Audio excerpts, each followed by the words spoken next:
Kaya yung kabayo, meron, at sino ang nakakalam kung anong tawag dito sa kabayo yung gilid meron dito something?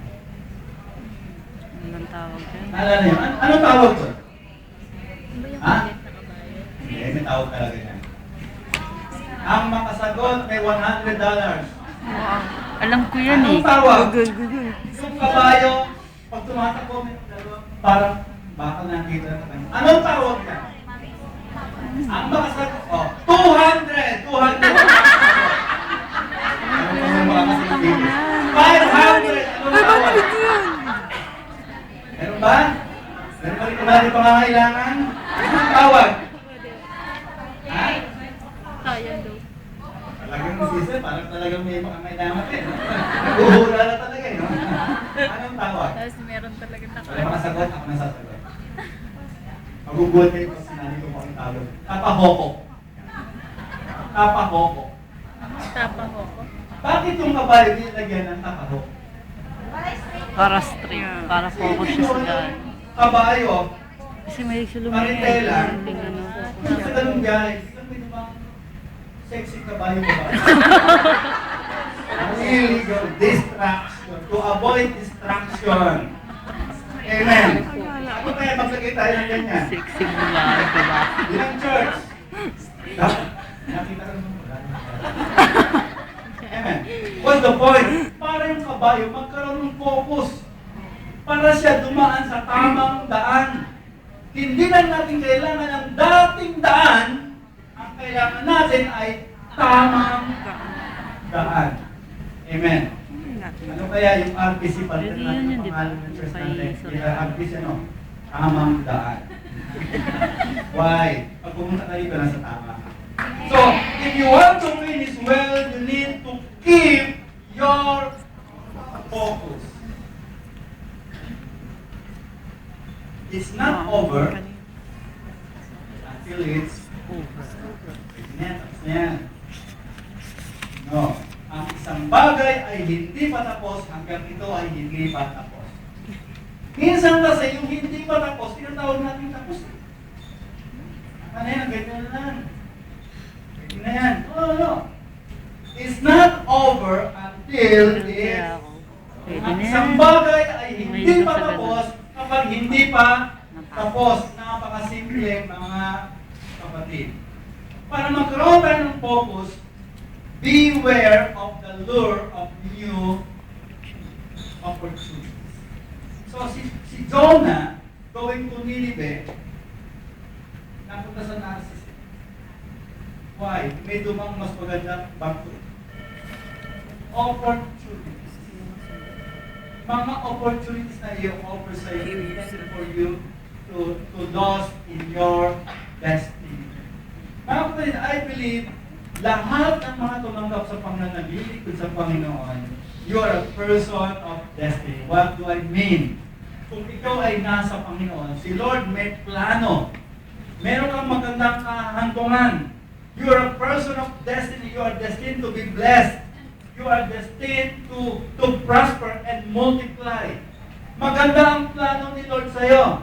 Pero along the way, may mga opportunities na daraan sa'yo.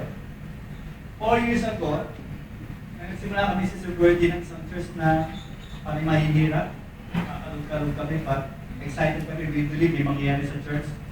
Then one of church in Fairview invited me to speak. Because he heard me speak in the encounter. So, pastor, pwede ko mag-invite anniversary po namin. Fairview Christian FCF. Fairview Christian Fellowship. So, nag-speak po ako. After ng speaking ko, in-invite kami mag-asawa doon sa conference ko. Ang coach talaga, yung coach ko, doon ko pinag sa mga kaya bigay sa mga kaya, arkitekto, mga entrepreneur, mga CEO. Yung simbahan, mga mayaman sa system place ko. After ko ng preaching, pasok sa ilalim. Hindi na po kami sa conference. Interested yung kanilang simbahan, blah, blah, blah. We're trying to offer this something. So, pwede mo pa kaming pagpastukan. We'll give you 50,000 a month. Meron kang kotse, babae, and everything. Yung 50,000 Wow, pesos angas. starting. At that time, I'm receiving 2,000 a month. Sabi ko, paano ba isip ko? Kasi pasensya na po kayo. Kasi kung maaaring tanggapin ko yung pero hindi ko masaya. Kasi meron po akong I'm destined to run this small church. Maaaring financial, I will be prosperous, but I will never be happy. So, tenure na po siya. Nung umuwi na kami, dala namin ang kakarag-karag na sa kanya. Hey, pinausap mo ngayon, di ba? Oo. Pina-opera na ko ng church ko. Ano offer sa'yo? 50,000 a month, libre buy kotse. Sabi, bakit hindi mo kinuha? Balik tayo, balik! Balik na ulit. So why? I believe meron akong destiny. Meron akong destiny. Kung ako ay oo sa lahat ng iaalok sa akin, well, I will miss opportunities. I will miss the plan and design of God in my life. What I'm saying, mga kapatid, maaring along the way sa iyong gustong tapusin, may mga darating na diversionary tactics sa iyo. Parang magandang offer. Pero kanya nga yung calling sa iyo, yung destiny mo sa Panginoon, mag-divert. Yayaman ko, pero kumukuha ka sa Panginoon. Pero kami member dati. Sabi ko, pag-pray mo nga ako, makulit ka talaga ako sa US Navy. Ano yan? US Navy ng Hapon, Pastor. Kaya nakukuha mo na isang Navy ng Hapon. Bigay lang ako ng resume. Siyempre, pag US Navy na ako, pag natin sweldo, nakakatulong ako sa church. Ang ganda dito. Alam niyo po, matagal na panahon, nasa US na sila. Nag-retire ng Asia.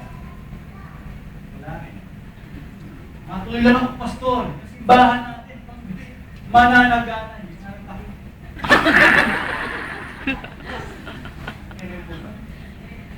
So, yan po. Beware of the lure of new opportunities. So, keep your focus. Pag sinimulan mo yung equipping truck nag-encounter ka, dapat hanggang SOL3, makarating ka. Amen. Pag sinapon mo, panlawan mo. Amen po ba? Pag nag-intro ka, mag-conclude ka. Sinimulan mo, tapusin mo. Keep your focus. Ang mga matagumpay kong negosyante ay mga taong hindi maraming ginagawa, kundi yung isang ginagawa nila, focus. Ang Coca-Cola, isa lang produkto nila, Coke. Alam nyo, ang Coke ang pinakatanyag ng soft drink. Billion of dollars. Ilang taong uminom ng Coke araw-araw? Ang Pepsi Cola, they also want to be the best soft drinks, pero ang ginawa nila, binili nila yung Pizza Hut. Yan. Marami silang produkto ang Pepsi. Marami silang produkto, pero Corporation kasi. out, Pepsi still, income, earning. Marami siyang hawak. Wala. Hindi katulad ng Coca Incorporated. Pag sama-samahin na lahat ng produkto nila para sa Coke. Because Coke, meron silang focus. Ang focus nila, to be the best soft drinks in the world. Amen. Again, sabihin mo sa natin mo, tapusin mo. Isa lang. Isa lang.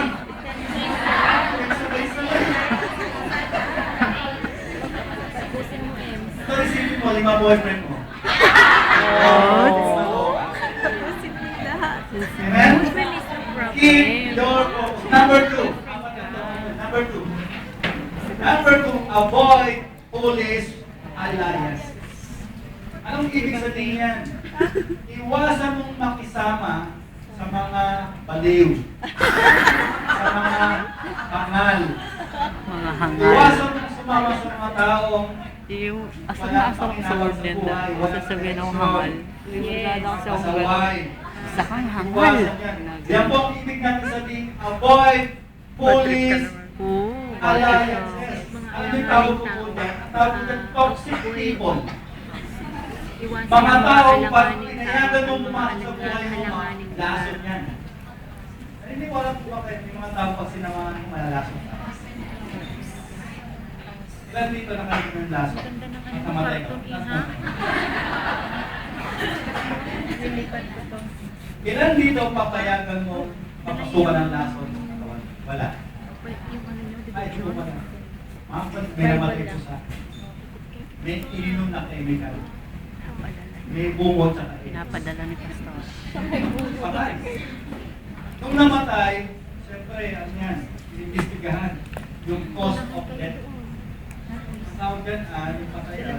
Anong Autopsy. devotion? According sa autopsy, ang pagkamatay nito ay hindi lason. Eh, pag wala, hindi ako. Hindi lason ang ikinamatay. Ang dahilan ng kamatayan, yung lasong ininom, expired na.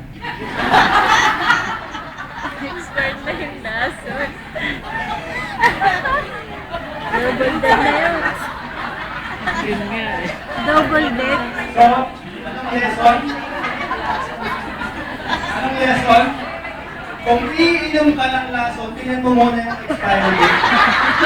Baka expired na, masama sa katawan yung mga bagay na Lalo ang lalason.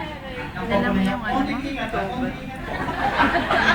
Kung nagtatanda ka magpakamatay at tingnan ng lason mo, yung expired, kung hindi ka na may mga available yung bago sa liwa. Okay, avoid foolish alliances. Kung gusto mong matapos ang sinimulan mo, iwasan mong samahan yung mga taong lason sa buhay. Okay, ano naman po yan? Okay, Proverbs 20:11. Proverbs po tayo. Even children are known by the way they act, whether their conduct is pure